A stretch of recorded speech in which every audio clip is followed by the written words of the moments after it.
안녕하세요, 뉴스반장입니다. 이성윤 서울중앙지검장이 취임 5일 만에 리더십의 위기를 맞았다고 중앙일보가 단독 보도했습니다.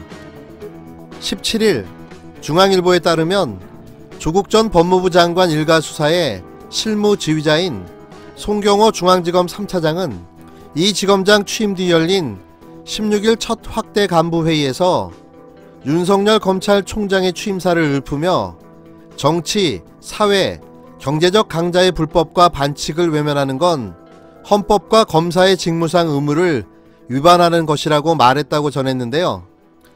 이 기사가 사실이라면 검찰 내부에서는 조직적인 학명이 진행되고 있다는 건데요.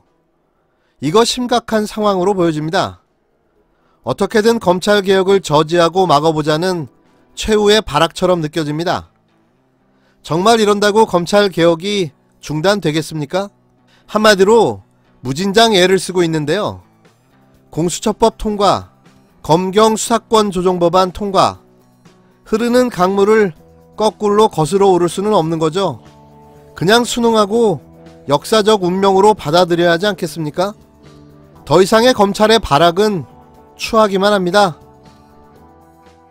만일 이게 사실이라면 법무부 검찰국장으로 현 정부 검찰 직계 개편을 주도했고 13일 취임사에서 절제된 검찰권을 강조한 이 지검장을 직속 부하검사가 들이받은 건데요. 지검장을 보좌하는 차장검사가 부장검사 전원이 참여한 공개석상에서 항명성 발언을 하는 건 극히 이례적입니다. 중앙지검에서 근무했던 부장검사 출신 변호사는 차장검사는 보통 지검장과 함께 수사 주무를 맡은 부장검사를 다독이는 역할을 한다고 말했는데요. 고검장 출신 변호사도 이 지검장과 수사팀 간의 충돌은 짐작했지만 그 시기가 예상보다 훨씬 더 빠르다고 말했습니다. 이 지검장은 취임 뒤 적극적으로 의견을 내거나 주요한 결정을 하기보다는 관망하는 자세를 취하고 있다고 알려졌습니다. 중앙지검의 한 현직 검사는 지검장이 내주쯤으로 예상된 차장부장 검사 물갈이 인사를 고려한 듯 하다고 말했는데요. 현재 중앙지검 핵심 보직에 있는 윤석열 라인이 갈리고 이성윤의 사람들이 오길 기다린다는 겁니다. 검찰 내부에서는 이 지검장과 인연이 있는 검사들이 중앙지검 1, 2, 3 차장으로 거론되고 있고 1차장엔 구자연 평택지청장이, 2차장엔 전재선 법무부 검찰과장이, 3차장엔 김영근 성남지청 차장이 언급되고 있는데요. 모두 이 지검장의 부원과 참모로 호흡을 맞췄던 검사들인 겁니다. 서울 소재 검찰청의 한 부장검사는 송경호 차장이 내주 인사에서 좌천될 것을 알고 작심 발언을 했다는 평가가 많다고 말했는데요. 문재인 정부에서 검찰 인사의 빅3인 대검 반부패 강력부장과 법무부 검찰국장, 서울중앙지검장을 모두 거친 이 지검장에 대한 중앙지검과 대검 소속 검사들의 불만은 상당한 걸로 알려졌습니다.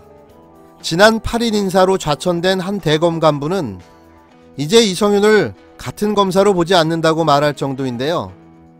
검사들은 이 지검장이 법무부 검찰국장을 맡아 정권의 입장에서만 서왔다고 주장했고 중앙지검의 다른 검사는 검찰의 손발이 다 잘려나갈 동안 이성윤은 자리만 지켰다고 말하기까지 한 겁니다. 법무부가 13일 발표한 검찰 직계 개편 계획도 이 지검장이 검찰국장 시절 추진했던 일인데요. 중앙지검 부장들은 16일 이 개편안에 반대한다는 입장을 이 지검장에게 전한 걸로 알려졌습니다. 이에 일각에선 이 지검장의 입지가 취임 5일 만에 상당히 좁아졌다는 분석도 나오는데요. 이 지검장의 연수원 동기인 검사 출신 변호사는 이성윤이 확실히 자기 사람을 데려오지 않으면 중앙지검을 이끌어가기가 쉽지 않다. 부장검사들이 등을 돌리면 어쩔 수 없다고 말했습니다. 이 지검장의 연수원 동기인 윤석열 검찰총장도 이 지검장의 글이 호의적이지 않은 것으로 알려졌는데요. 검사장 출신 변호사는 윤석열은 이성윤이 법무부 검찰국장 때 검찰을 위해 아무 역할도 하지 않는다며 여러 차례 답답함을 드러냈다고 말했습니다. 이게 정말 사실이라면 이성윤 서울중앙지검장은 제대로 자기 자리를 찾아간 셈입니다. 검찰의 조직적 항명은 그냥 저들의 최후의 발악일 뿐인 거죠. 다시 말하지만 아무리 몸부림쳐도 검찰의 개혁은 멈추지도 멈출 수도 없습니다. 조직의 기득권을 지키려는 대한민국 떡검들의 몸부림이 애처롭습니다. 지금 새로운 변혁의 시대를 맞고 있습니다. 공수처법이 국회를 통과하여 그 시행을 앞두고 있고 검경 수사권 조정 법안에 대한 본회의 표결 절차가 진행되는 등 검찰을 둘러싼 형사 절차가 앞으로 크게 바뀔 것이라 예상합니다. 검찰개혁에 대한 국민의 요구와 열망도 그 어느 때보다 높은 상황이라고 생각합니다. 이와 같이 검찰을 둘러싼 환경이 어렵고 급변하는 상황에서 우리가 국민으로부터 신뢰를 받을 수 있는 방법이 무엇이겠습니까? 참으로 오랫동안 우리의 선후배들이 고민해온 숙제이기도 합니다. 저는 검찰 구성원 한 분 한 분이 변화하는 시대 정신을 되새기고 국민들이 진정으로 검찰에게 바라는 것이 무엇인지를 고민하여 또 소통함으로써 검찰개혁을 바라는 국민들의 요구에 적극 동참하는 것이 그 답이라고 생각합니다. 이를 위해 몇 가지 당부 말씀을 드리고자 합니다. 국민들의 인권을 보호하기에 절제된 검찰권 행사가 필요합니다. 누가 뭐라고 하더라도 검찰은 인권을 보호하는 기관이라고 생각합니다. 이것은 검찰의 존재 이유이기도 합니다. 여러분께서 잘 아시다시피 인권은 시대를 초월하는 보편적 가치이고 오랫동안 우리 검찰이 표방하여 온 최고의 가치입니다. 검찰권 행사의 목표와 과정도 이러한 국민들의 인권 보호의 관점에서 생각하고 정해져야 합니다. 일선 수사 현장에서 국민들의 요구와 바람이 무엇인지를 잘 경청하고 국민의 관점에서 생각하며 수사를 해나갈 때 비로소 인권이 진정으로 보호되는 것이라고 생각합니다. 수사의 단계별 과정마다 한 번 더 생각하고 절제와 자제를 거듭하는 검찰권 행사가 필요합니다.